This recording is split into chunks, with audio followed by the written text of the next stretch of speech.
Asdin Mariwanto SPD MFPD, yang kami hormati Bapak dan Ibu Guru SMP Negeri 1 Ngadirejo.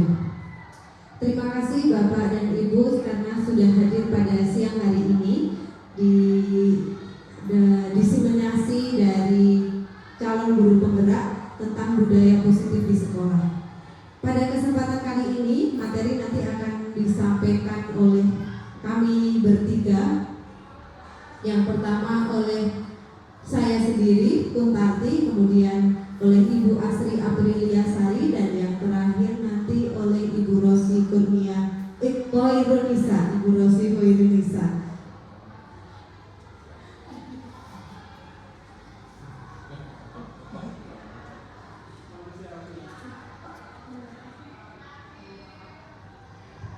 Bapak dan Ibu, nanti materinya ada 8, yaitu ada perubahan paradigma belajar, yang kedua disiplin positif, yang ketiga nilai-nilai kebajikan, yang keempat kebutuhan dasar manusia, yang kelima motivasi, hukuman, penghargaan dan restitusi, yang keenam posisi kontrol guru, ketujuh keyakinan kelas, dan yang terakhir adalah segitiga restitusi.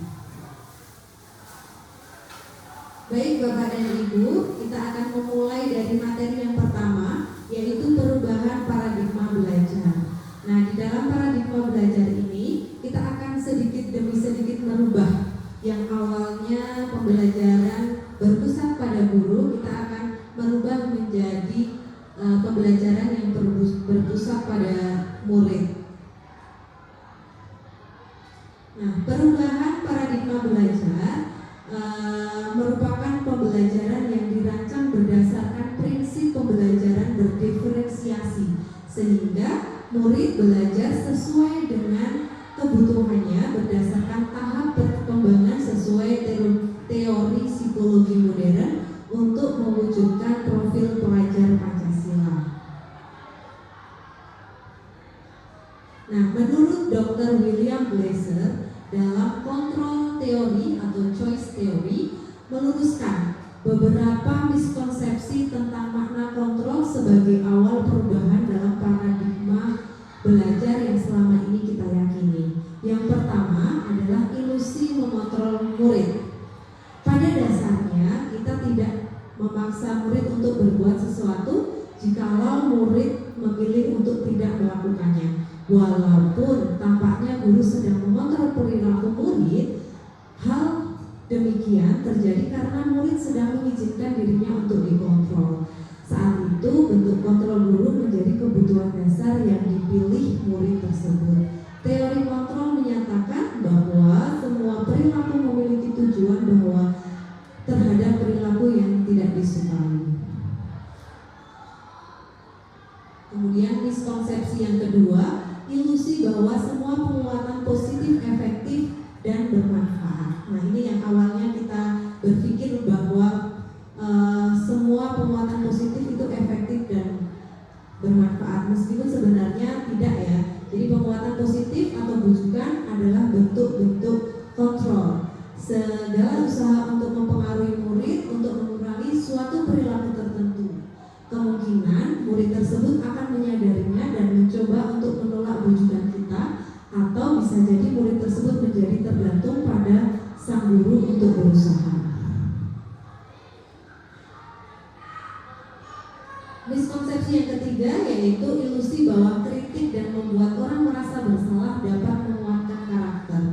Menggunakan kritik dan merasa bersalah untuk mengontrol murid menuju pada identitas gagal. Mereka belajar untuk merasa buruk tentang diri mereka. Mereka juga mengembangkan dialog diri yang negatif. Kadangkala sulit bagi guru untuk mengidentifikasi apakah mereka sedang melakukan perilaku ini, karena seringkali guru cukup menggunakan suara halus untuk menyampaikan pesan negatif. Kemudian untuk ilusi yang keempat, ilusi bahwa orang dewasa memiliki hak untuk memaksa. Banyak orang dewasa yang percaya bahwa mereka memiliki tanggung jawab untuk membuat murid-murid berbuat hal-hal tertentu. Apapun yang dilakukan dapat diterima selama ada sebuah kemajuan berdasarkan sebuah pengukuran kinerja.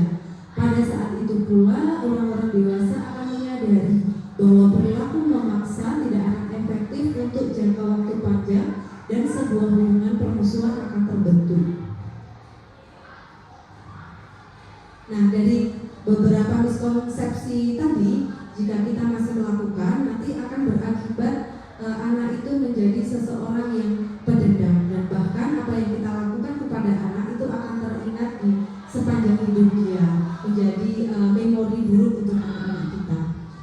Bagaimana seseorang bisa merubah dari paradigma stimulus respon kepada pendekatan teori kontrol? Stephen R. Covey, Principle Centered Leadership tahun 1991 mengatakan bahwa bila kita ingin membuat kemajuan perlahan, sedikit-sedikit ubahlah sikap atau perilaku Anda.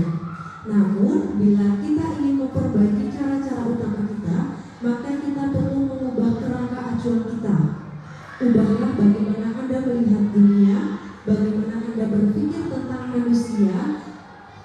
Ubahlah paradigma Anda, skema pemahaman dan penjelasan aspek-aspek tertentu tentang realitas. Nah, berikut ini paradigma stimulus respon ke pendekatan teori kontrol. Jadi di dalam stimulus respon, ya, kita menganggap bahwa realitas atau kebutuhan kita itu sama, padahal faktanya realitas atau kebutuhan kita berbeda-beda. Kemudian yang kedua, semua orang melihat hal yang sama. Faktanya, setiap orang memiliki gambaran yang berbeda-beda. Kita mencoba mengubah orang agar berpandangan sama dengan kita. Faktanya, kita berusaha memahami pandangan orang lain tentang dunia. Kemudian untuk stimulus respon tentang perilaku buruk dilihat sebagai suatu kesalahan. Ya, kemudian dalam teori kontrol, semua perilaku memiliki tujuan. Bahkan ketika orang melakukan sesuatu itu juga ada alasan masing-masing, ya.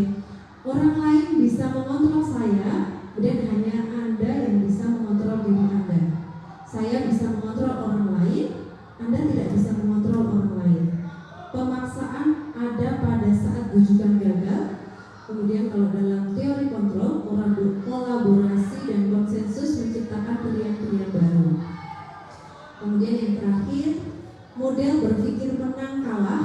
Kemudian dalam teori kontrol, model berpikirnya menang-menang. Oke, kemudian untuk materi yang kedua yaitu tentang disiplin positif. Bapak dan Ibu mungkin sudah sering dengar ya tentang disiplin positif. Jadi disiplin positif adalah suatu pendekatan untuk menerapkan disiplin dari dalam diri anak tanpa hukuman dan hadiah. Menciptakan murid yang memiliki disiplin diri sehingga mereka berperilaku mengacu pada nilai-nilai kebajikan universal dan memiliki motivasi intrinsik dalam perubahan perilaku ke arah yang lebih baik. Jadi ketika anak itu melakukan hal-hal yang positif atau hal yang baik itu muncul dari dalam diri anak, bukan karena embel-embel iming-iming hadiah atau karena mereka mengharapkan pujian, gitu, tapi muncul dari dalam diri anak itu sendiri. Nah, cara menerapkan disiplin positif kepada anak di sini ada 5 cara. Yang pertama yaitu buat aturan dan kesepakatan bersama. Yang kedua, menetapkan konsekuensi, kemudian memberikan pujian, menjalin komunikasi yang baik, dan yang kelima adalah jadi contoh yang baik. Ya, kemudian yang berikutnya adalah nilai-nilai kebajikan.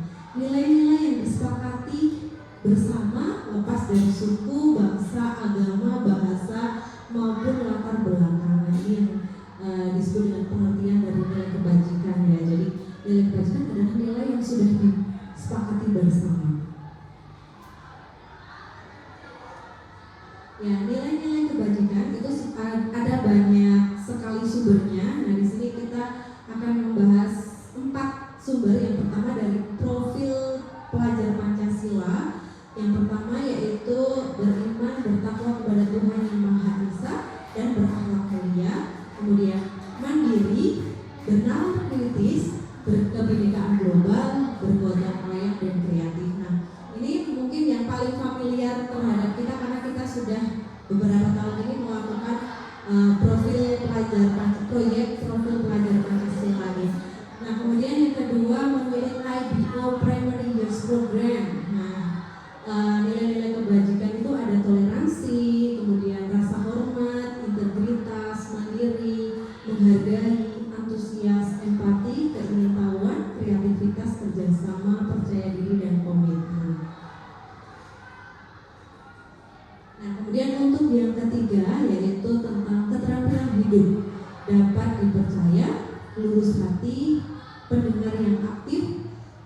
merendahkan orang lain dan memberikan yang terbaik pada diri.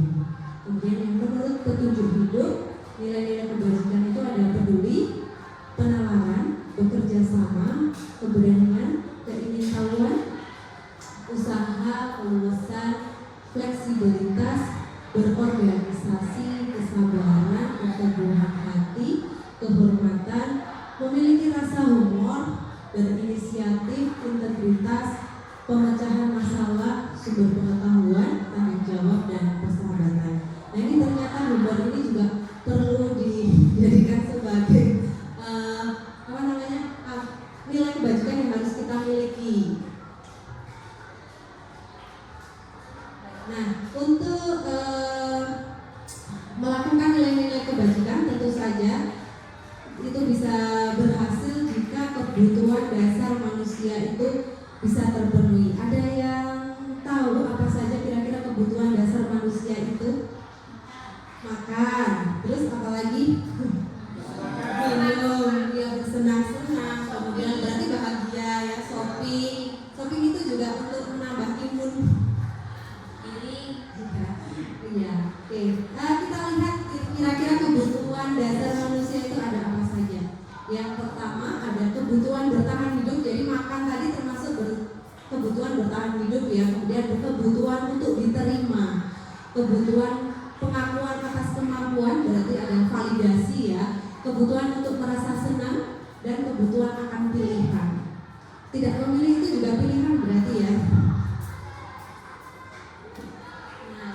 Yang pertama kebutuhan bertahan hidup. Kebutuhan bertahan hidup atau survival adalah kebutuhan yang bersifat fisiologis untuk bertahan hidup, misalnya kesehatan, rumah, dan makanan. Kebutuhan biologis sebagai bagian dari proses reproduksi termasuk kebutuhan untuk tetap bertahan hidup. Komponen psikologis pada kebutuhan ini meliputi kebutuhan akan perasaan aman. Baik, yang selanjutnya yaitu kebutuhan untuk diterima. Kebutuhan ini adalah kebutuhan psikologis, kebutuhan untuk disayangi dan diterima, meliputi kebutuhan akan hubungan dan koneksi sosial, kebutuhan untuk memberi dan menerima kasih sayang, dan kebutuhan untuk merasa menjadi bagian dari suatu kelompok. Kebutuhan ini juga meliputi keinginan untuk tetap terhubung dengan orang lain, seperti teman, keluarga, pasangan hidup, teman kerja, binatang peliharaan, dan kelompok di mana kita tergabung. Anak-anak yang memiliki kebutuhan dasar kasih sayang dan merasa diterima yang tinggi biasanya ingin disukai dan diterima oleh lingkungannya. Mereka juga akrab dengan orang tuanya, biasanya mereka belajar karena suka pada gurunya. Bagi mereka, teman sebaya sangatlah penting. Mereka juga biasanya suka bekerja dengan kelompok. Kemudian yang ketiga, kebutuhan pengakuan atas kemampuan atau penguasaan. Kebutuhan ini berhubungan dengan kekuatan untuk mencapai sesuatu, menjadi kompeten, menjadi terampil, diakui atas prestasi dan keterampilan kita, didengar dan memiliki rasa harga diri. Kebutuhan ini meliputi keinginan untuk dianggap berharga, bisa membuat perbedaan, ya, bisa membuat pencapaian, kompeten, diakui, dihormati. Ini meliputi self-esteem dan keinginan untuk meninggalkan pengaruh. Anak-anak yang memiliki kebutuhan dasar akan penguasaan yang tinggi biasanya selalu menjadi pemimpin. Mereka juga suka mengamati sebelum mencoba hal baru dan merasa kecewa bila melakukan kesalahan. Mereka juga biasanya rapi dan sistematik dan selalu ingin mencapai yang terbaik. Nah, kemudian kebutuhan akan pilihan atau kebebasan. Kebutuhan untuk bebas adalah kebutuhan akan kemandirian, otonomi, memiliki pilihan dan mampu mengendalikan arah hidup seseorang. Anak-anak dengan kebutuhan kebebasan yang tinggi menginginkan pilihan. Mereka perlu banyak bergerak, suka mencoba, tidak terlalu terpengaruh oleh orang lain, dan senang mencoba hal baru. Nah, kemudian kebutuhan untuk merasa senang. Kebutuhan akan kesenangan adalah kebutuhan untuk mencari kesenangan bermain, tingkat intelijensi tinggi seperti anjing, lumba-lumba, dan primata bermain. Nah, saat mereka bermain, mereka mempelajari keterampilan hidup yang penting. Manusia tidak berbeda. Anak-anak dengan kebutuhan dasar kesenangan yang tinggi biasanya ingin menikmati apa yang mereka lakukan. Mereka juga bisa berkonsentrasi tinggi saat mengerjakan hal-hal yang mereka senangi. Mereka juga suka permainan dan suka mengkoleksi barang, suka bergurau, suka melucu, dan juga menggemaskan. Bahkan saat mereka bertingkah laku buruk, mereka masih terlihat lucu. Seperti siapa ini kira-kira kalau peserta didik kita? Ada nggak yang seperti ini? Banyak ya. Nah, coba Bapak Ibu kita lihat. Aku senang main kejar-kejaran dengan ibu guru, seru. Kira-kira kebutuhan apakah aku? Kira-kira apa? Kasih sayang? Atau penguasaan? Di situ clue-nya adalah kata senang. Aku senang. Berarti apa ya? Kebutuhan kesenangan ya, atau merasa senang. Jadi mungkin dia akan melakukan hal-hal yang kira-kira nanti gurunya bisa nyari aku nih gitu. Jadi dia mungkin ketika dicari-cari oleh guru itu mungkin dia serasa ketika dia lagi main petak umpet gitu kali ya sampai dengan teman-temannya. Oke, coba kita lihat yang kedua. Ibu guru bilang aku tidak boleh bersenandung waktu mengerjakan tugas. Katanya kelas harus tenang, tidak ada suara, kan nggak seru jadinya. Nah, kira-kira ini kebutuhan apakah aku? Kenapa kok bisa kebebasan?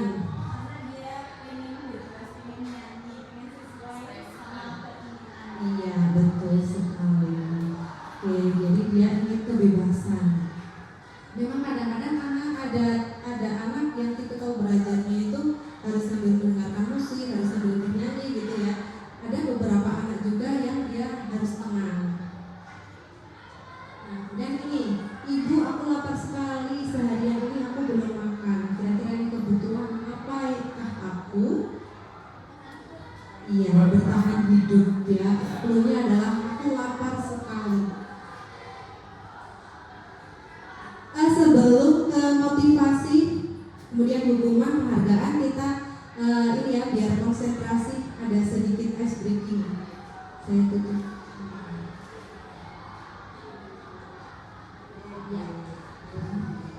Agak mikir sedikit. Kira-kira ini kita tes otak ya. Kira-kira ini kalimatnya apa ya?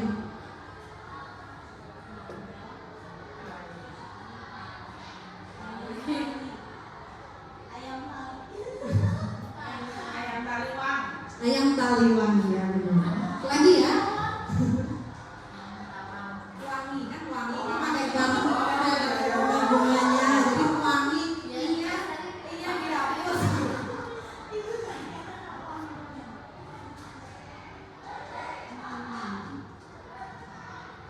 Gambar kedua kira-kira ini apa ya? Iya gampang ya, kerak telur. Lagi ya. Ini agak banyak ya.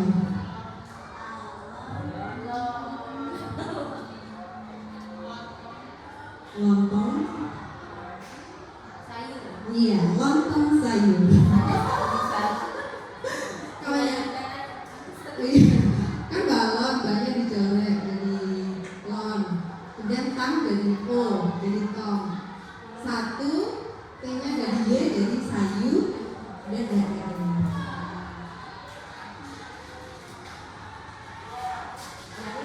Ini apa kira-kira?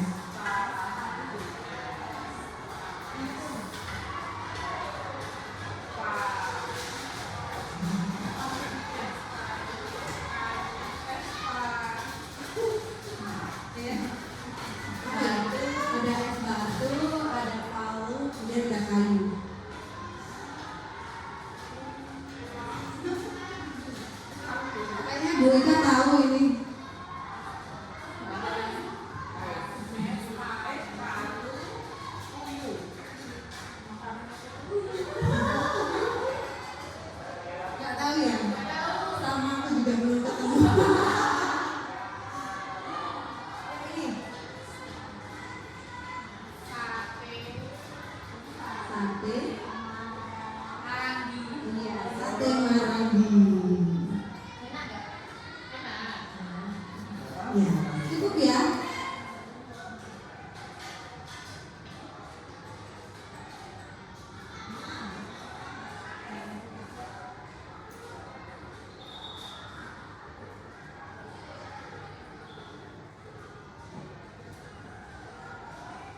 Ya, tadi itu materi dari saya. Nanti untuk yang berikutnya akan disampaikan oleh Ibu Asri yang kedua ya.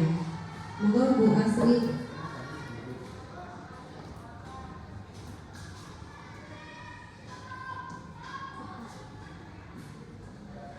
Oke, terima kasih Bu Pun untuk waktunya. Jadi saya akan melanjutkan presentasi tentang disiplin budaya positif. Untuk materi yang berikutnya tadi sebelumnya sudah dikasih speaking ya. Masih semangat ya Ibu-ibu? Ya, yang bapak-bapak jangan kalah ya semangatnya. Oke, langsung saja materi yang akan saya sampaikan yang berikutnya yaitu tentang motivasi, hukuman, penghargaan, dan restitusi.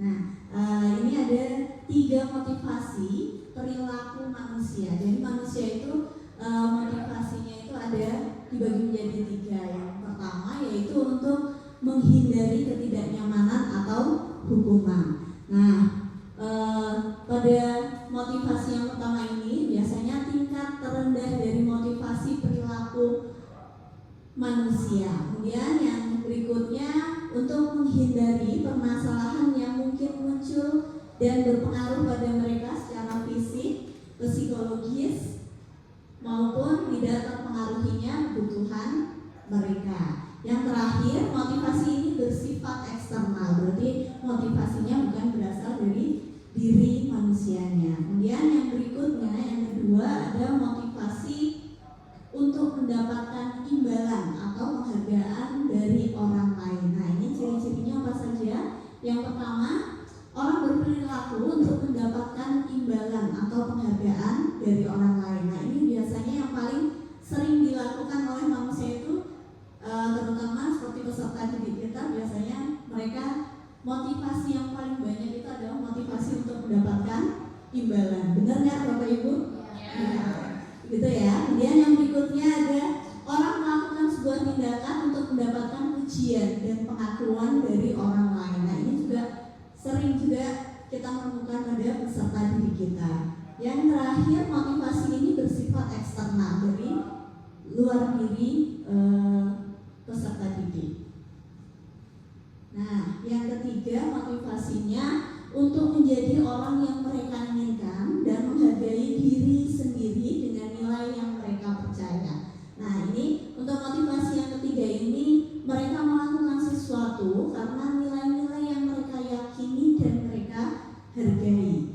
Kemudian yang kedua, motivasi ini akan membuat seseorang memiliki disiplin positif karena motivasi perilakunya yang bersifat internal, berarti berasal dari dalam diri. Nah, kemudian ada hukuman, konsekuensi, dan restitusi. Nah, untuk hukuman dan konsekuensi ini pada umumnya terbentuk karena tindakan terhadap suatu pelanggaran sehingga mereka akan menerima hukuman ataupun konsekuensi. Sedangkan kalau restitusi itu adalah proses menciptakan kondisi bagi murid untuk memperbaiki kesalahan mereka sehingga mereka bisa kembali pada kelompok mereka dengan karakter yang lebih kuat. Nah, ini restitusi menurut dosen pada bukunya tahun 2004. Nah, ini ada kolom-kolom perbedaan antara hukuman, konsekuensi, dan restitusi. Nah, ini nanti ketiga hal tersebut yang akan menyebabkan identitas mereka itu akan gagal atau sukses. Biasanya kalau identitasnya sukses, mereka akan menerapkan disiplin dari dalam diri mereka sendiri. Nah, untuk identitas gagal ini biasanya mereka ada pada hukuman. Contohnya, sesuatu yang menyakitkan harus terjadi. Pada konsekuensi, sesuatu harus terjadi.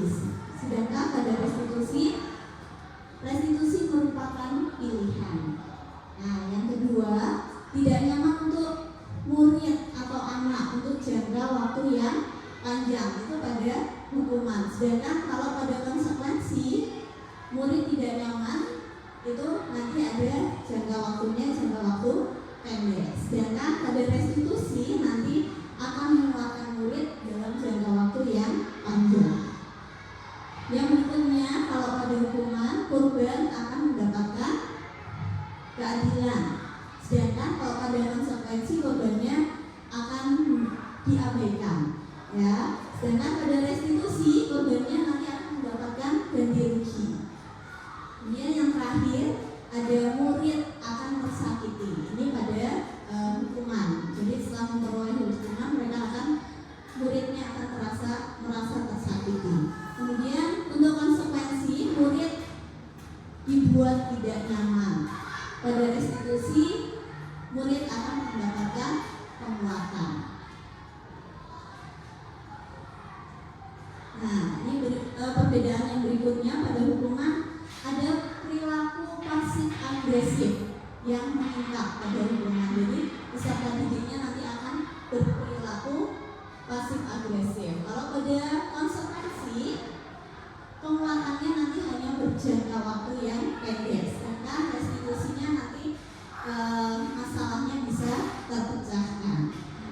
Nah, untuk sistem tidak akan berjalan bila murid tidak takut pada hukuman. Tapi pada konsekuensi memerlukan monitoring dan supervisi yang terus-menerus pada guru. Sedangkan yang pada restitusi, murid belajar bertanggung jawab untuk perilakunya.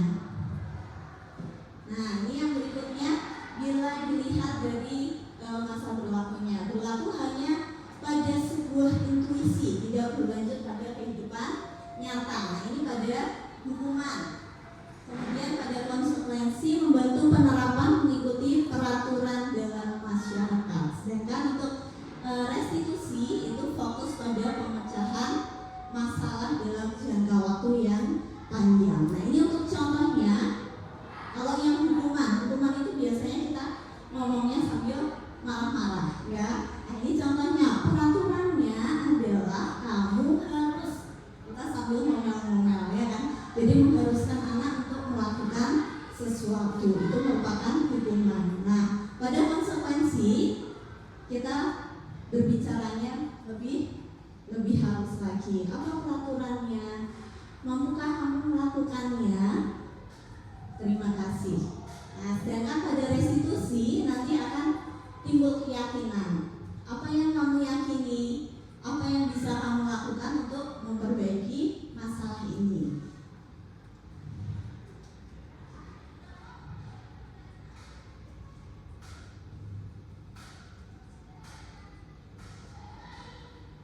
Ya, ini untuk dampaknya, dampak hukuman. Jadi kita kalau melakukan hukuman pada peserta didik akan ada dampak pada murid. Nah, murid biasanya akan merasa marah, murid akan merasa bersalah, merasa rendah diri.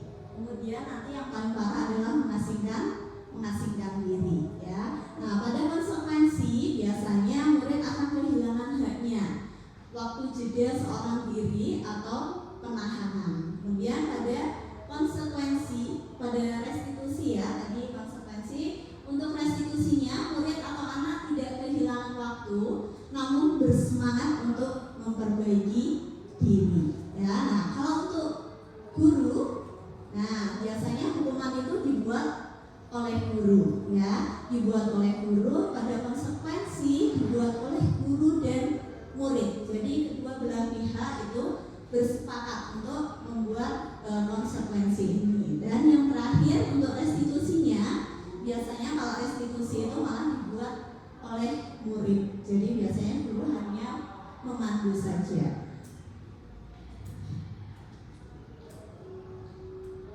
Ya, untuk kesimpulannya tentang hukuman, konsekuensi, dan restitusi, yang pertama, hukuman itu bersifat tidak terencana atau tiba-tiba, karena biasanya kita kalau menghukum kan langsung spontan. Saat itu juga kita langsung menghukum murid. Ya, kemudian yang kedua, hukuman itu bersifat satu arah dari pihak guru yang akan memberikan, dan murid hanya menerima suatu hukuman tanpa melalui suatu kesepakatan. Jadi tidak ada kesepakatan antara murid dan guru. Langsung pokoknya kamu terima hukuman harus dijalani.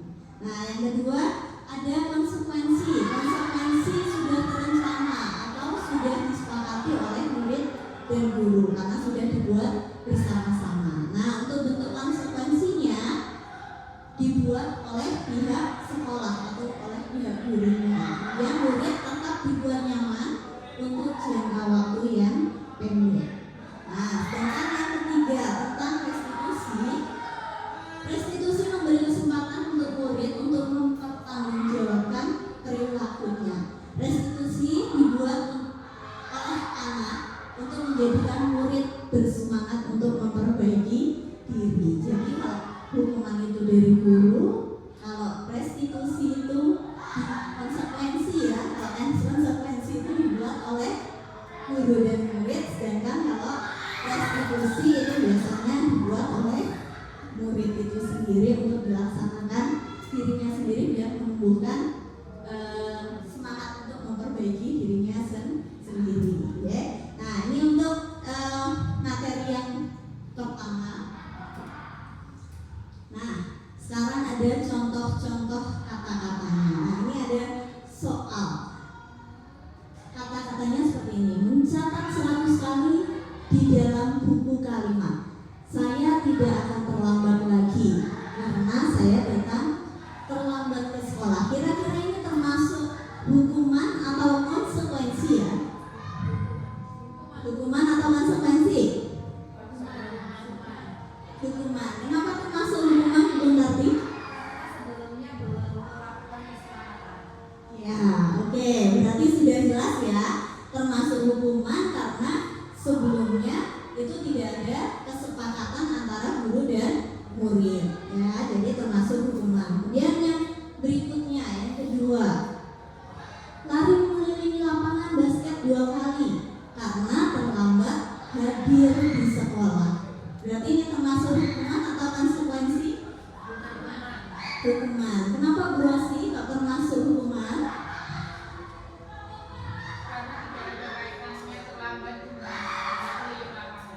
Oh iya, oke, bisa ya. Jadi karena nggak ada hubungannya, kalau kita terlambat terus ngapain suruh lari keliling lapangan? Jadi itu hukumannya tidak masuk akal, tidak ada hubungannya sama sekali.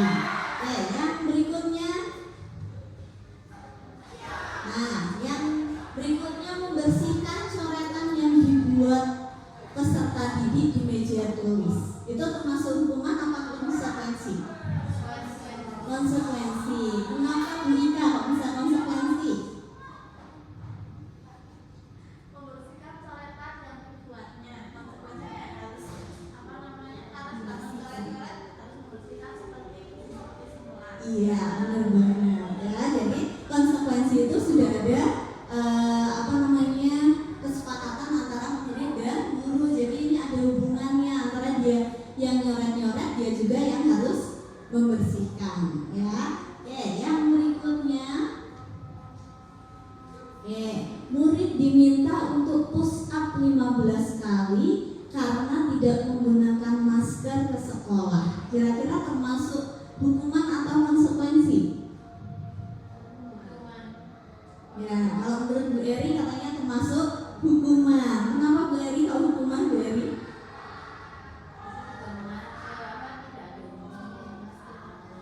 Oh iya, oke. Ya, benar ya. Jadi kalau hukuman itu biasanya hukumannya nggak ada hubungannya. Jadi nggak ada hubungannya antara yang dia lakukan dan akibatnya. Nah, ini nggak ada hubungannya. Orang muridnya nggak pakai masker kok suruh push up ya. Jadi besok jangan dilakukan seperti itu ya Bapak Ibu guru ya. Jadi kalau hukuman itu harus harus ada hubungannya, harus berkaitan, benar banget. Ya.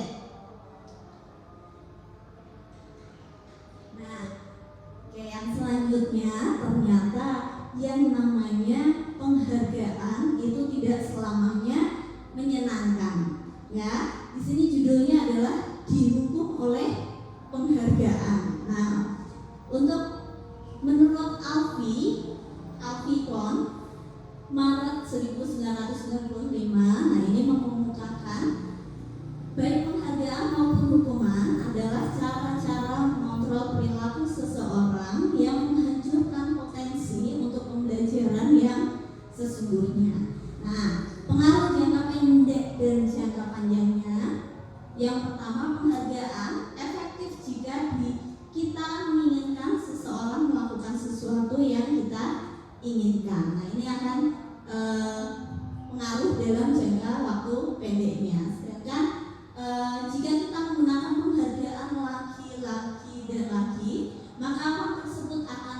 kehilangan motivasi dari dalam dirinya. Jadi dia hanya punya penghargaan terus hilang motivasi dari dalam dirinya. Yang ketiga, jika kita mendapatkan penghargaan untuk melakukan sesuatu yang baik, maka kita tidak menyadari tindakan baik yang kita lakukan.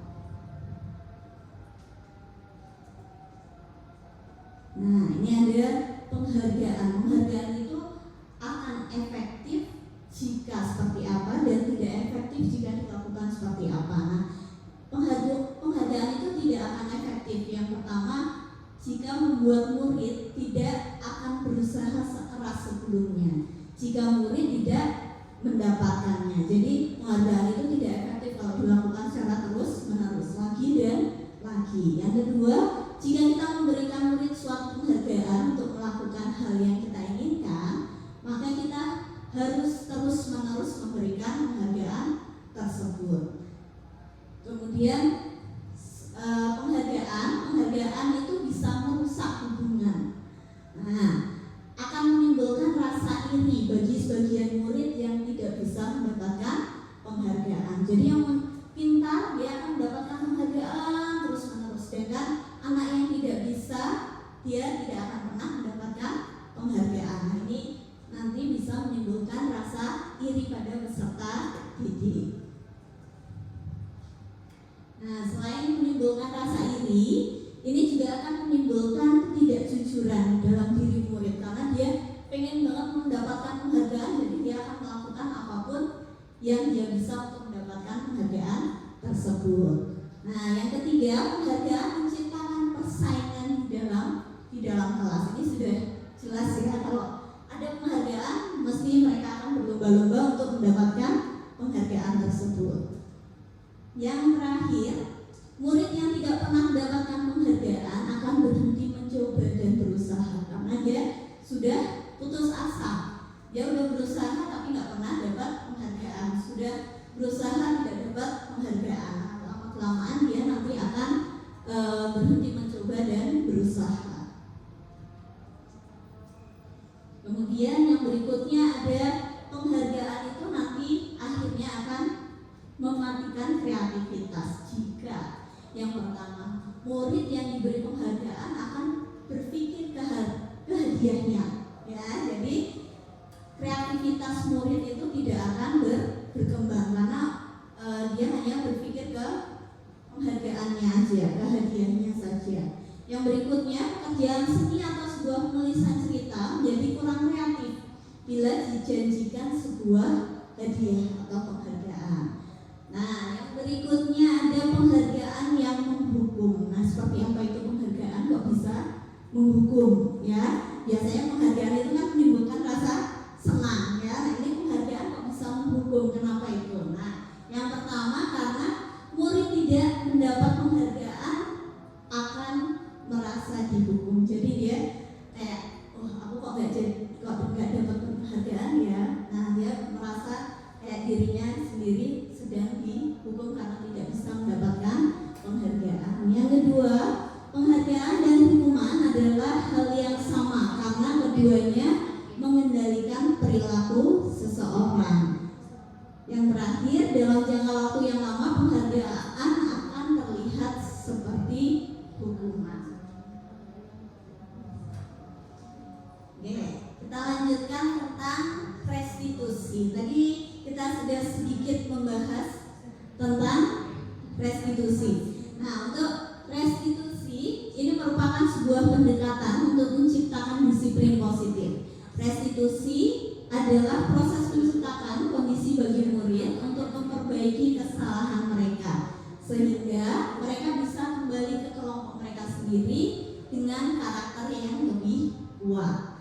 Kemudian untuk restitusi ini juga adalah proses kolaboratif yang mengajarkan kepada murid untuk mencari solusi dari masalah mereka dan membantu murid berpikir tentang orang seperti apa yang mereka inginkan dan bagaimana mereka harus memperlakukan orang lain. Ya, ini yang dinamakan dengan restitusi.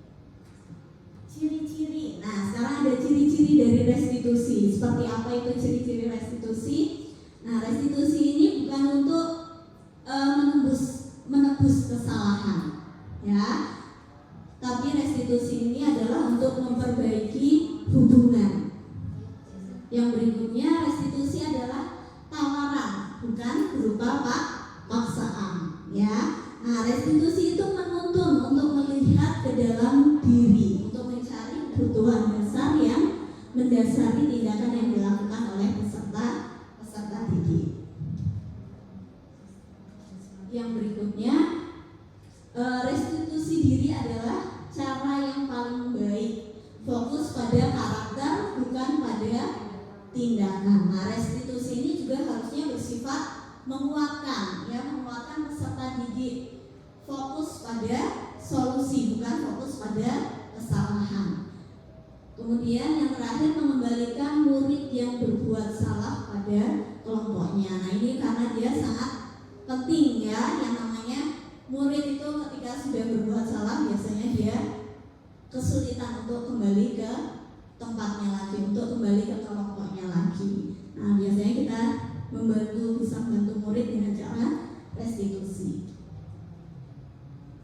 Untuk kesimpulannya, restitusi ini termasuk motivasi internal, motivasi dari dalam peserta didik, dalam dirinya peserta didik. Sedangkan kalau hukuman dan penghargaan itu dia dari motivasi eksternal atau dari luar, ya, motivasinya dari luar diri peserta didik. Yang berikutnya, ini materi yang kedua, ya Bapak Ibu.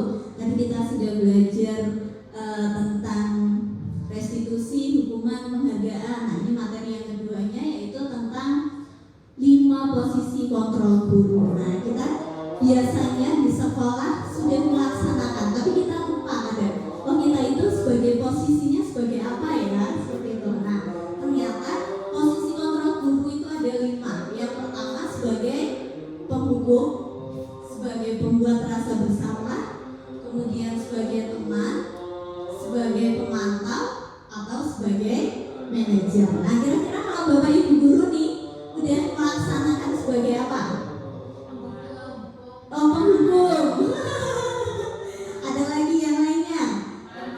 Oh, teman, ya, bisa sebagai teman dia. Tapi kata Pak Beril ada sebagai pembuat rasa bersalah katanya. Nah, seperti apa sih pembuat rasa bersalah? Hukum itu yang seperti apa? Nah, biasanya kita yang udah paling banyak melakukan itu adalah sebagai posisi penghukum, ya. Secara tidak sadar kita siswa melakukan kesalahan, kita langsung menghukum. Nah, kita lihat materi 5 posisi kontrol guru ini.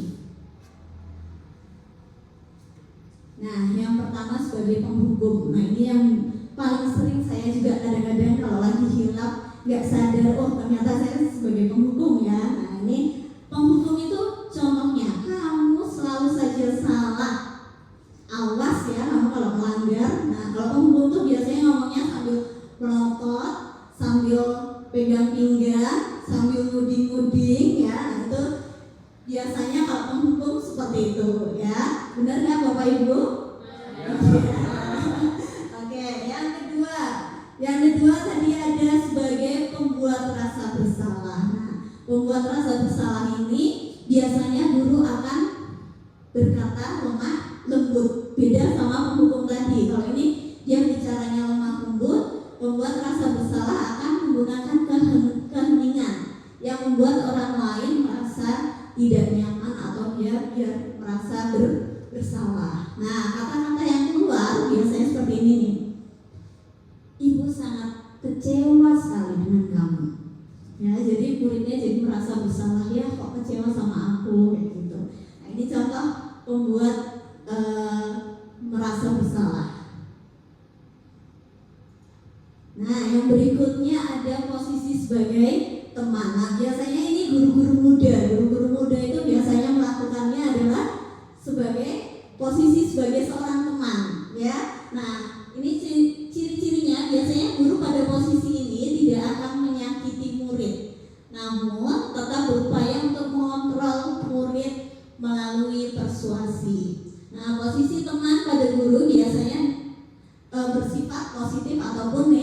negatif, bisa bersifat positif atau negatif. Nah, kalau bersifat positif di sini berupa hubungan baik yang terjalin antara guru dan murid. Guru di posisi teman menggunakan hubungan baik dan humor untuk mempengaruhi seseorang. Nah, ini contoh-contoh kata-kata yang biasa keluar kalau kita memposisikan diri sebagai seorang teman. Ayo bantulah demi Bapak ya. Nah, itu kalau sebagai seorang teman. Ya sudah, kali ini nggak apa-apa, Ibu bantu bereskan ya. Besok tidak boleh diulangi lagi. Nah, itu posisi sebagai seorang teman. Kemudian yang berikutnya, yang ketiga ada posisi sebagai seorang pemantau. Pemantau itu seperti apa? Memantau berarti mengawasi ya. Pada saat kita mengawasi, kita bertanggung jawab atas perilaku orang-orang yang kita awasi. Nah, posisi pemantau ini biasanya berdasarkan pada peraturan-peraturan dan konsekuensi. Contohnya seperti apa? Peraturannya apa? Ditanyakan. Apa yang sudah kamu lakukan? Nah, ini biasanya posisi seorang pemantau. Dia hanya memantau saja. Apa yang dia lakukan, ditanyakan peraturannya seperti apa. Nah, ini posisi yang terakhir, posisi seorang manajer. Nah, ini seharusnya posisi manajer ini adalah posisi seorang guru yang harus dimiliki oleh seorang guru, itu adalah sebagai seorang manajer. Nah, posisi ini guru biasanya berbuat sesuatu bersama dengan murid, mempersilahkan murid mempertanggungjawabkan perilakunya, mendukung murid agar tetap menemukan solusi atas permasalahannya sendiri. Nah, seorang manajer telah memiliki keterampilan di posisi teman ataupun pemantau. Dan dengan demikian bisa jadi waktu-waktu tertentu kembali kepada kedua posisi tersebut jika diperlukan.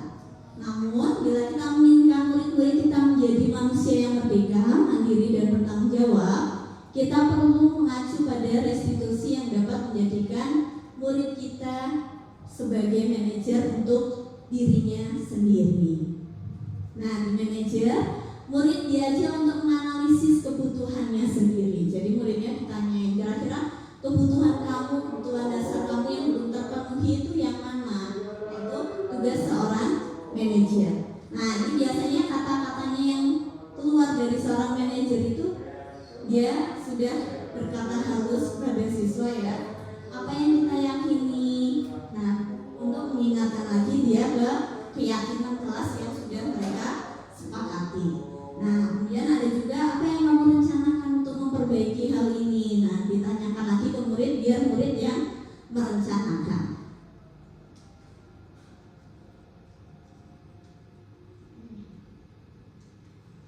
Oke, nah tugas seorang manajer bukan untuk mengatur perilaku seseorang. Kita membimbing murid untuk dapat mengatur dirinya sendiri. Nah, seorang manajer bukannya memisahkan murid dari kelompoknya, tapi mengembalikan murid ke dalam kelompoknya dengan posisi yang lebih baik dan lebih kuat lagi. Bisa jadi dalam praktik penerapan disiplin sehari-hari kita akan kembali ke posisi teman atau pemantau. Jadi tidak selamanya menjadi seorang manajer, ya. Oke. Itu materi untuk 5 posisi kontrol kita sebagai seorang guru. Nah, sekarang ada game sedikit ini, Bapak Ibu. Coba tadi yang sudah kita bahas, ada yang biasanya. Nah, ini ada kata-katanya. Posisi kontrol apakah aku? Nah, di sini kata-katanya, saya sangat kecewa sekali dengan kamu. Berarti dia termasuk posisi kontrol apa? Merasa bersalah? Pembuat rasa bersalah, biar muridnya merasa bersalah. Ya benar. Jadi ini posisi kontrolnya adalah posisi kontrol sebagai pembuat rasa bersalah gurunya. Kemudian yang kedua, posisi kontrol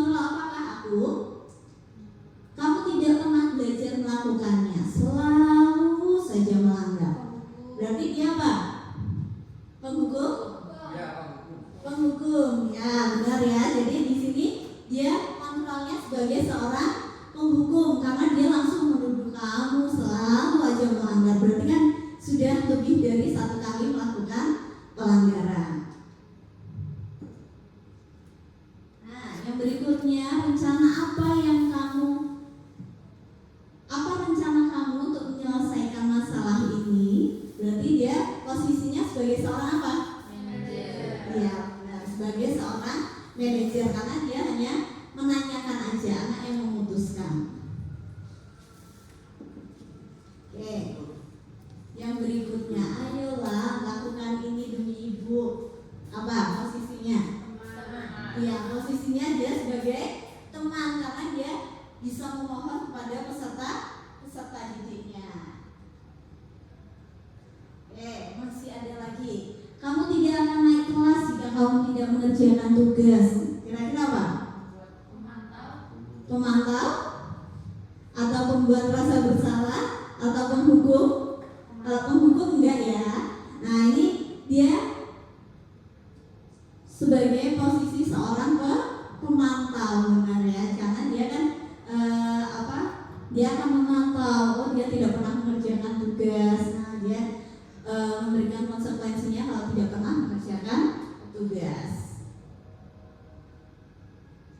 Nah ini ada video dampak yang terjadi pada seorang penghukum. Kalau kita posisinya sebagai seorang penghukum. Ya ini penghukum biasanya paling sering dilakukan ya. Naran, sini kamu. Jadi nadanya nada tinggi semuanya. Selalu terlambat. Kamu deh pasti terlambat. Maaf Bu. Siapa ini? Yang lagi ini siapa? Langsung bilang saya Bu. Malas sekali ya kamu jadi anak. Saya Dasar pemalas. Gak kapok-kapok sih kamu. Sudah berapa kali terlambat? Sana, kamu keliling lapangan basket 2 kali. Ya, berarti hubungannya tidak ada hubungannya ya. Kenapa? Telat suruh keliling lapangan basket. Nah, ini dampaknya yang terjadi jika terjadi pada posisi penghukum ini nanti murid akan menjadi pendiam, tidak Keliling menilai lapangan guru basket 5 kali atau sekalian. mata Biar pelajaran yang diambil. Pergi Jadi sana ke lapangan ada basket. rasa dendam pada diri peserta didik ya. Dan yang berikutnya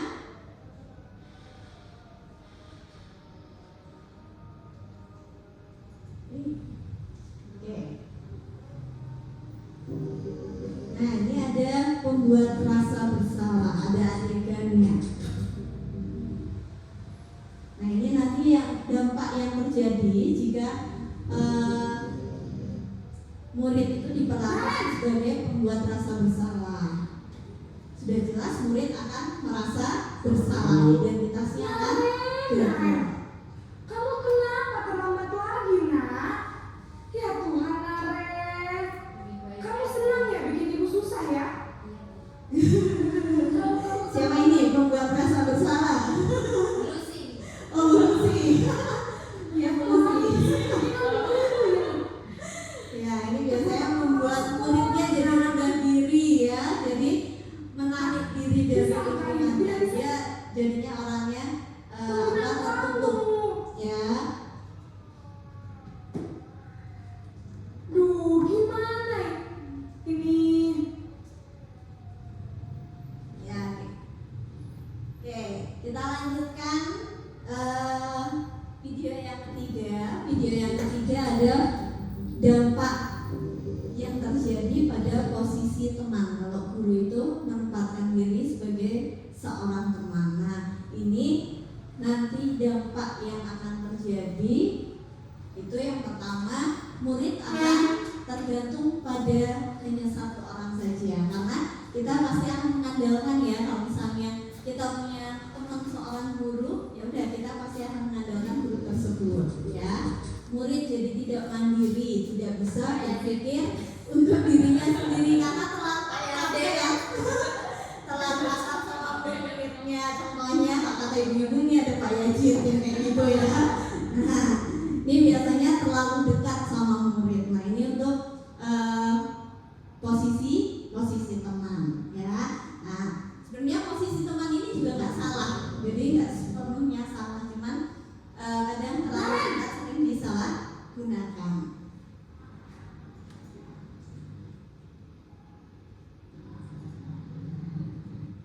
Ya maaf ya, ini videonya agak terganggu.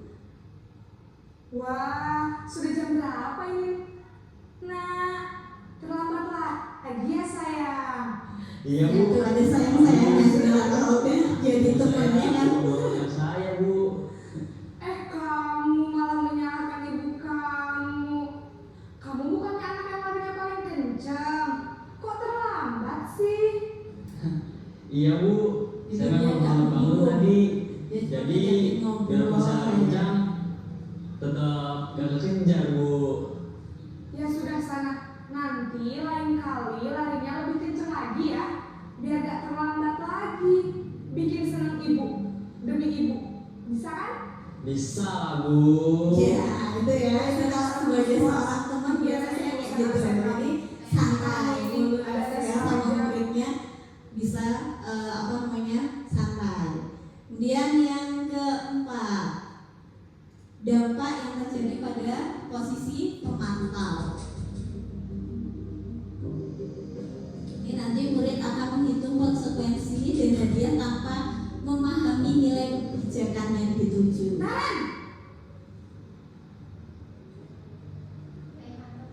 Ini siapa? Contohnya kalau di sekolah kita yang sering terlambat. Di sekolah kita tuh Oh Rehan. sekolahnya Telat terus.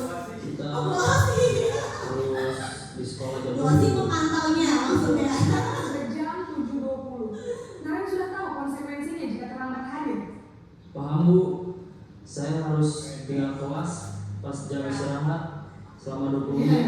Ini biasanya banyak berbeda ya sebagai seorang pemantau masih anak didiknya ada yang terlambatnya nih. Nah ini Kerjakan pemantau itu ketinggalan siswanya menjadi tidak sepenuhnya mandiri ya karena jadi ketergantungan. Nah yang terakhir sebagai seorang manajer. Nah untuk dampaknya sebagai seorang manajer ini murid akan menjadi mandiri, percaya diri dan dapat memecahkan masalahnya sendiri. Ini manajer, siapa yang biasanya langsung jadi seorang manajer? Beda. Oh beda, langsung jadi seorang manajer. Ya. Biasanya habis di apa namanya? Selamat pagi Naren. Maaf Bu, saya terlambat. Iya, sekolah masuknya jam 7, sekarang sudah jam 7.20. Jadi sekarang bagaimana ini Naren? Maaf Bu, saya lupa alarm saya semalam. Baiklah, menurut kamu keyakinan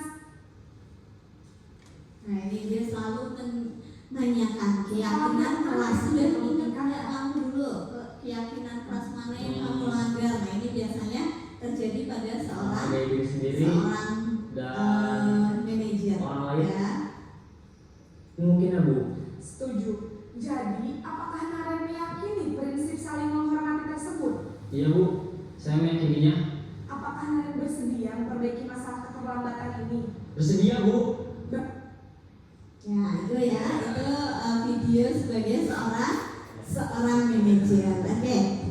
Terima kasih Bapak Ibu untuk materi yang saya sampaikan sudah cukup. Nanti akan dilanjutkan oleh Ibu Rosi Hoirunisa. Nah, sebelum kita lanjutkan materi yang terakhir nanti akan disampaikan oleh Ibu Rosi Hoirunisa. Kita yel-yel dulu ya, yel-yel sekolah kita biar makin semangat. Oke.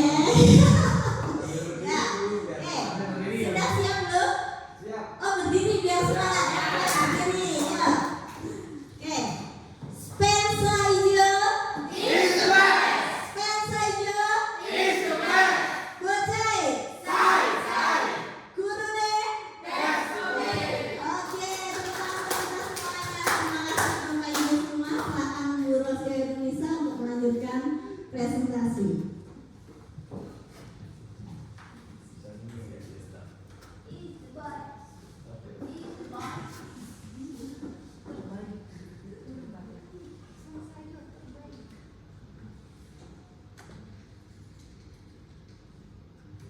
Baik, terima kasih atas waktu yang telah diberikan kepada saya. Selamat sore semuanya teman-teman.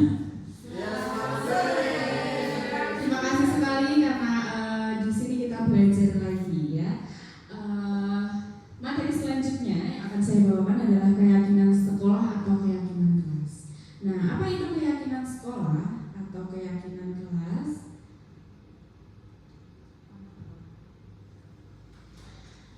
Nah, keyakinan sekolah atau keyakinan kelas adalah nilai-nilai kebajikan universal yang disepakati secara tersirat dan tersurat, lepas dari latar belakang suku, negara, bahasa maupun agama, yang merupakan pengertian dari keyakinan sekolah atau kelas. Nah, di sini karena sekolah kita memang terdiri dari beberapa agama dan beberapa suku, nah kita melupakan itu semua dan kita meyakini satu atau beberapa keyakinan yang kita anut di sekolah kita.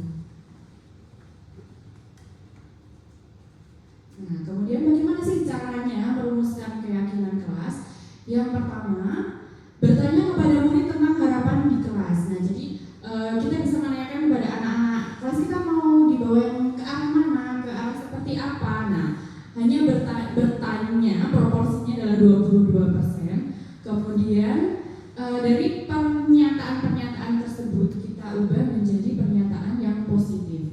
Dan selanjutnya kita bisa membuat keyakinan kelas dan melakukan secara konsisten, dan pastinya kita harus menggunakan kalimat-kalimat yang mudah diingat. Nah, langkah-langkahnya yang pertama adalah bertanya kepada murid tentang harapan. Dengan mendengarkan harapan mereka, kita dapat merumuskan keyakinan kelas yang relevan dan memotivasi. Kemudian, setelah kita menanyakan harapan kepada anak-anak secara menyeluruh, kemudian kita bisa meminta anak-anak untuk menuliskan itu pada sebuah sticky note yang kemudian ditempel di depan. Setelah itu, keyakinan kelas harus berbentuk pernyataan positif. Nah, harapan itu bisa berbentuk positif atau negatif. Yang ketika ada pernyataan yang negatif, maka kita ubah dulu menjadi pernyataan yang positif. Nah, contohnya, kita semua dapat belajar dengan giat dan saling mendukung. Yang selanjutnya, keyakinan dilakukan dengan konsisten dan mudah diingat. Keyakinan yang sederhana akan lebih efektif dalam memotivasi dan mengingatkan kita selama proses pembelajaran. Nah, di sini kita butuhkan kalimat yang positif agar lebih memotivasi peserta didik kita. Pembentukan keyakinan sekolah atau keyakinan kelas. Yang pertama, keyakinan kelas bersifat lebih abstrak daripada peraturan yang lebih rinci dan konkret. Kemudian keyakinan kelas berupa pernyataan-pernyataan yang universal atau umum. Kemudian yang ketiga, keyakinan kelas senantiasa dibuat dalam bentuk positif. Jadi tidak ada kalimat tidak dan dilarang. Kemudian keyakinan kelas hendaknya tidak terlalu banyak sehingga mudah diingat dan dipahami oleh semua warga kelas. Nah, rata-rata biasanya 4-5 keyakinan.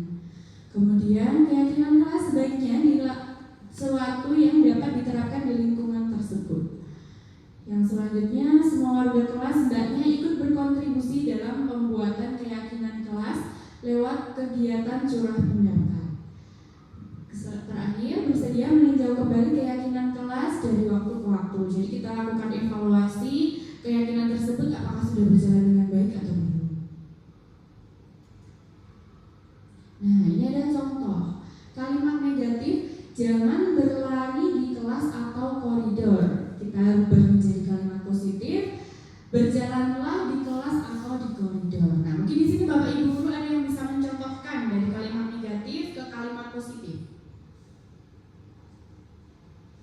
Dilarang bergurau di dalam kelas. Ya, dilarang bergurau di dalam kelas. Nah, menjadi apa Bu Asri? Bisa saling menghargai, itu bisa nggak, Bu? Ya, bisa. Saling menghargai ketika pembelajaran atau mengikuti pembelajaran dengan baik, dengan disiplin. Ya, betul sekali. Terima kasih Bu Asri.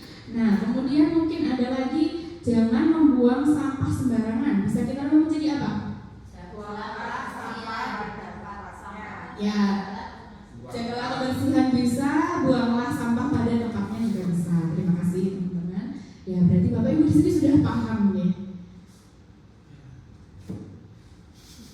Kemudian ada contoh lagi, hormat. Kami meyakini bahwa sangat penting untuk menghormati semua orang dan barang milik orang lain. Ini artinya kita harus menghargai dan tidak ada kata bullying antara satu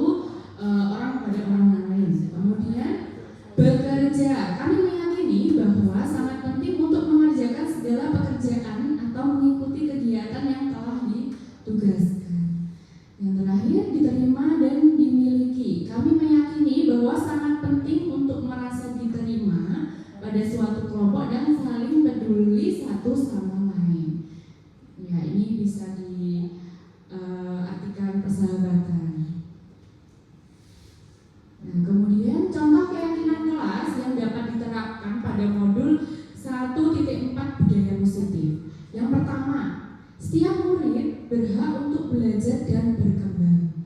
Kemudian yang kedua, kesalahan adalah kesempatan untuk belajar. Yang ketiga, hubungan yang positif adalah dasar untuk belajar. Yang keempat, kita bertanggung jawab atas lingkungan belajar bersama. Jadi ada pendalaman keyakinan kelas. Nah, seperti tadi hormat, tidak tampak seperti. Nah, ini jadi dari kesepakatan tadi kita bisa dari kalimat positif tadi kita bisa kita bisa bagi menjadi tabel T. Nah, tidak tampak seperti, datang tepat waktu, berarti tidak tampak seperti sering hadir terlambat. Kemudian menyapa teman dan guru setiap hari, tidak tampak seperti acuh kepada teman dan guru. Kemudian tampak seperti mengembalikan barang teman yang telah dipinjam dan mengucapkan terima kasih. Nah, di sini tidak tampak seperti tidak mengembalikan barang yang telah dipinjam dan meletakkan barang sembarangan. Kemudian untuk yang tabel Y, nah di sini ada kolom terlihat, kolom terdengar dan kolom berperilaku. Nah, kolom terlihat di sini ada penjelasannya, itu berempati terhadap perasaan orang lain. Jadi misalnya ketika teman kita ada yang bersedih, nah kita memberikan pupuk gitu atau pelukan gitu untuk yang sesama perempuan gitu, seperti itu. Nah, itu bisa kita lihat. Kemudian memegang barang milik orang lain hanya dengan izinnya. Kemudian mendengarkan dengan seksama, kemudian senantiasa berbuat baik dan berbagi. Nah, yang terdengar di sini satu orang berbicara, yuk saya bantu. Kemudian kita bisa selesaikan ini bersama. Kemudian terima kasih, tolong ya, permisi. Nah, itu termasuk dalam kata-kata yang bisa kita dengar. Boleh saya pinjam ini? Nanti akan saya segera kembalikan kok.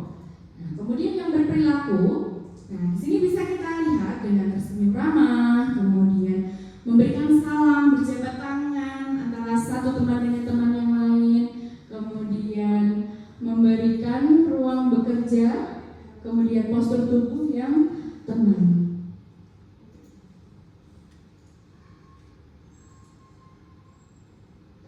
Nah, di sini ada yang ketiga, guru tugasnya yaitu mengajar, mendidik, menjawab pertanyaan, memberi nilai, mengatur kelas, menegakkan peraturan kelas. Nah, di sini termasuk bisa kita menjalankan keyakinan kelas dan mengingatkan juga keyakinan kelas dan peduli terhadap semua murid tanpa membedakan salah satunya.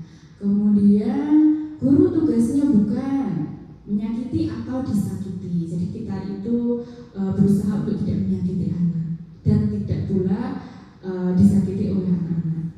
Kemudian memaksa untuk belajar. Ya, kita berusaha bagaimana agar anak-anak itu muncul motivasi intrinsiknya dalam diri anak-anak untuk semangat dalam belajarnya. Kemudian merapikan barang-barang murid. Nah, merapikan barang-barang murid ini apalagi kita di SMP ya, itu sudah tugasnya anak-anak sendiri. Beda mungkin kalau di TK atau di SD yang levelnya rendah mungkin masih mengingatkan untuk membereskan barang-barang murid. Kemudian menyiapkan makanan atau barang-barang alat tulis. Nah, selanjutnya murid tugasnya belajar, mencoba menghasilkan yang terbaik dari diri, bertanya jika tidak paham, mengikuti peraturan, menjalankan keyakinan kelas, mendengarkan, memeriksa tugas kembali. Nah, murid tugasnya bukan menyakiti atau disakiti, mengeluh, merusak barang pribadi atau barang milik orang lain, melakukan tugas guru, dan memutuskan untuk teman kamu. Nah, ada beberapa manfaat dari keyakinan kelas. Yang pertama,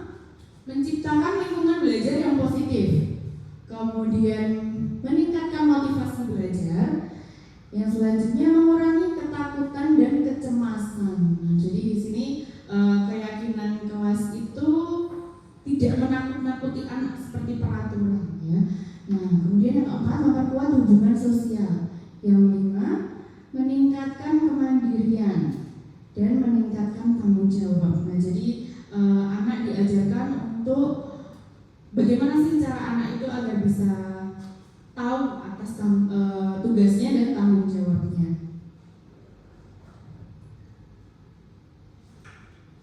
Nah, untuk materi selanjutnya yaitu penerapan segitiga restitusi. Nah, restitusi adalah proses menciptakan kondisi bagi murid untuk memperbaiki kesalahan mereka sehingga mereka bisa kembali pada kelompok mereka dengan karakter yang lebih kuat.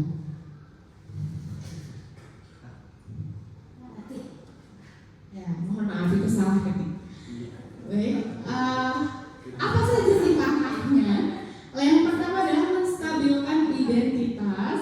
Kemudian untuk langkah yang kedua adalah validasi tindakan yang salah. Yang ketiga menanyakan keyakinan. Nah, dari masing-masing langkah tadi ada tujuan-tujuan tersendiri. Menstabilkan identitas bertujuan untuk mengubah identitas gagal pada anak karena melakukan kesalahan menjadi identitas yang sukses. Kemudian validasi tindakan yang salah bertujuan untuk mengetahui alasan yang dilakukan. Jadi kita bisa menanyakan alasan dari anak tersebut melakukan tindakan itu. Dan untuk mengidentifikasi apa yang dilakukan itu benar atau salah. Kemudian yang ketiga, menanyakan keyakinan bertujuan untuk menguatkan keyakinan yang diyakini yang menjadi motivasi intrinsiknya. Jadi kita kembali lagi ke keyakinan kelasnya, mengingatkan kembali agar anak itu bisa melakukannya dengan baik. Nah, ini untuk contoh dari penerapan segitiga restitusi. Dari menstabilkan identitas, kita bisa tanyakan, setiap orang pasti pernah melakukan kesalahan. Ibu juga pernah melakukan kesalahan itu. Seperti itu. Kemudian ada lagi, kamu bukan satu-satunya yang pernah melakukan ini. Ibu pun pernah melakukan hal tersebut. Nah, itu untuk bagaimana agar anak itu tidak merasa, oh ternyata aku ini salah, oh aku ini orang yang gagal, oh aku ini orang yang buruk gitu. Jadi kita angkat dulu identitas anak tersebut agar dia tidak merasa terintimidasi, dia tidak merasa menyalahkan dirinya sendiri. Kemudian validasi kesalahan. Kamu tentu punya alasan mengapa melakukan itu. Boleh disampaikan kepada ibu alasan tersebut. Nah, bagaimana biar kita mengajak anak untuk, oh iya ternyata saya melakukan ini karena alasannya seperti ini. Kemudian adakah cara yang lebih efektif untuk mendapatkan apa yang kamu butuhkan? Nah, di sini sudah mulai mengajak anak bagaimana sih kalau melakukan hal itu ada yang lebih baik lagi, tindakan yang bisa dilakukan. Kemudian menanyakan keyakinan. Nah, nilai-nilai apa yang telah disepakati? Coba kamu ingat lagi. Kamu ingin menjadi orang yang seperti apa? Nah, kita bisa menanyakan dengan alternatif pertanyaan-pertanyaan tersebut. Nah, itu untuk segitiga restitusinya. Nah, di sini selanjutnya adalah refleksi dan umpan balik.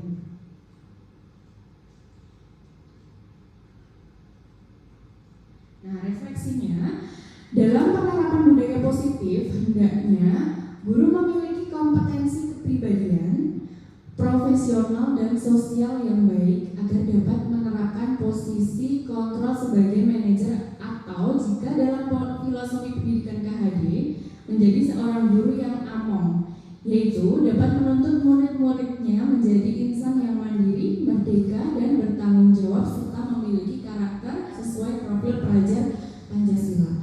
Nah, seperti tadi keyakinan kelas, saya yakin Bapak Ibu guru di sini sudah melakukannya, hanya mungkin belum mengetahui oh ternyata itu namanya keyakinan kelas.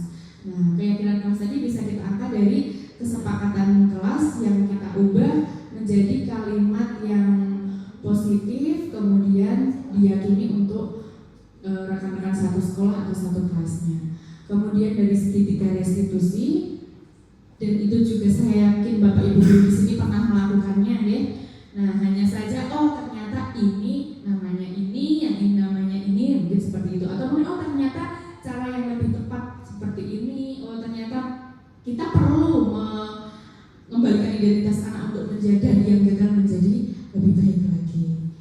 Lalu kemudian, nah di sini memang diperlukan sekali kompetensi kepribadian, profesional dan sosial yang baik. Nah, pastinya seorang guru itu digugu dan ditiru. Nah, maka dari itu bagaimana kita sebagai guru berusaha memberikan contoh yang baik kepada anak-anak kita. Nah, selanjutnya di sini ada berbagi praktek baik yang dari masing-masing kami bertiga sudah memasukkan videonya. Nah, bisa kita simak bersama. Ya, yang pertama dari Ibu Asri Apriliasari yang melakukan praktek segitiga restitusi. Assalamualaikum Bu.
Ya, itu tadi contoh penerapan segitiga restitusi dari Ibu Asri, di mana seorang anak itu ketahuan mencontek.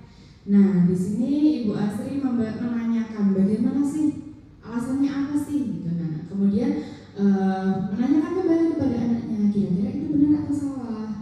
Gitu. Ternyata anak itu menjawab, iya tidak benar Bu. Nah, dan anak itu memunculkan sendiri apa yang ingin dilakukan. Nah, kemudian di sini Bu Asri memberikan penguatan kepada anak tersebut. Ya, selanjutnya dari saya.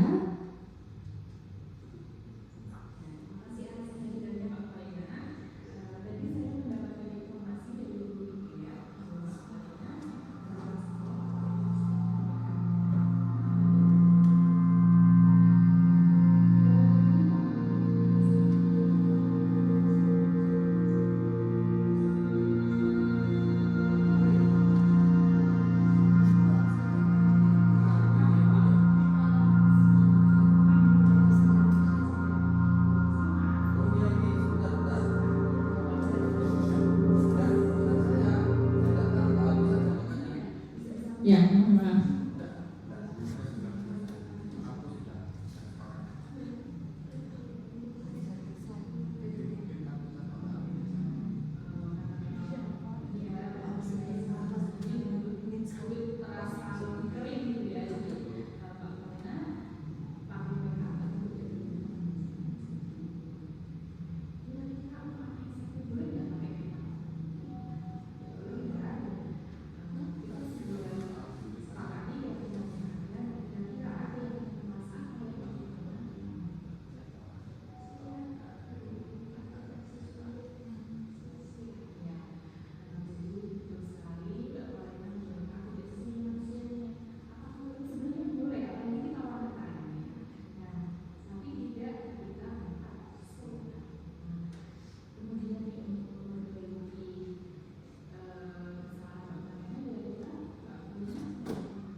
Jadi saat itu Mbak Valena itu menggunakan make up ketika berangkat sekolah, lipstick dan skin apa namanya sunscreen ya, sunscreen yang berwarna sehingga kelihatan ketika ada guru piket kemudian menegur dan menyampaikannya pada saya selaku guru BK-nya, dan alhamdulillah saya berusaha untuk mempraktekkan segitiga restitusi tersebut.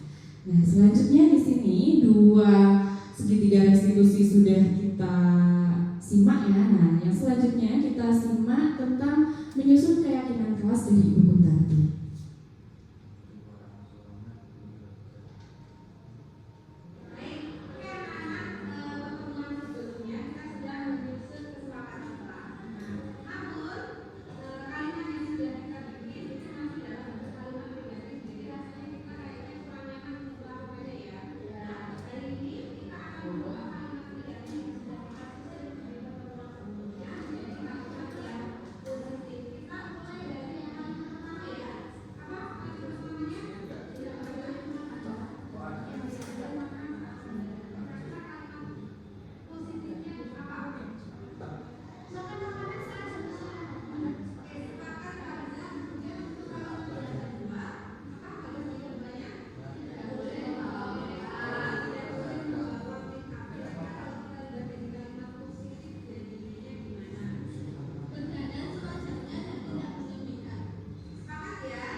Sudah mulai berpikir kritis.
Terima kasih sekali sudah menyimak tadi ya keyakinan kelas yang mungkin nanti kita bisa praktekkan di kelas kita masing-masing, dan semoga apa yang sudah kita sampaikan kepada anak-anak selalu mengingat ya, dan melakukan, oh ternyata keyakinan kelas di kelas kita seperti ini, di sekolah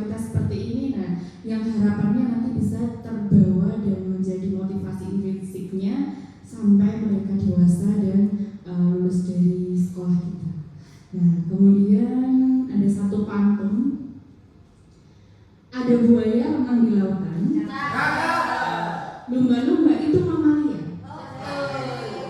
Budaya positif perlu kita ciptakan demi karakter Indonesia mulia. Ya, Spensa hijau. Spensa hijau. Buat saya. Gurune. Semangat sore. Terima kasih teman-teman hebat semuanya. Ya, cukup sekian pemaparan dari kami bertiga, Ibu Butati, Ibu Asri, dan saya sendiri Rosi Hoirunisa. Mohon maaf atas segala kekeliruan dan kekurangannya. Nah, sebelum saya akhiri dan saya tutup, mungkin ada dari Bapak Ibu yang akan bertanya atau memberikan penguatan kepada kami. Kami persilakan. Ya, monggo Bu Ika.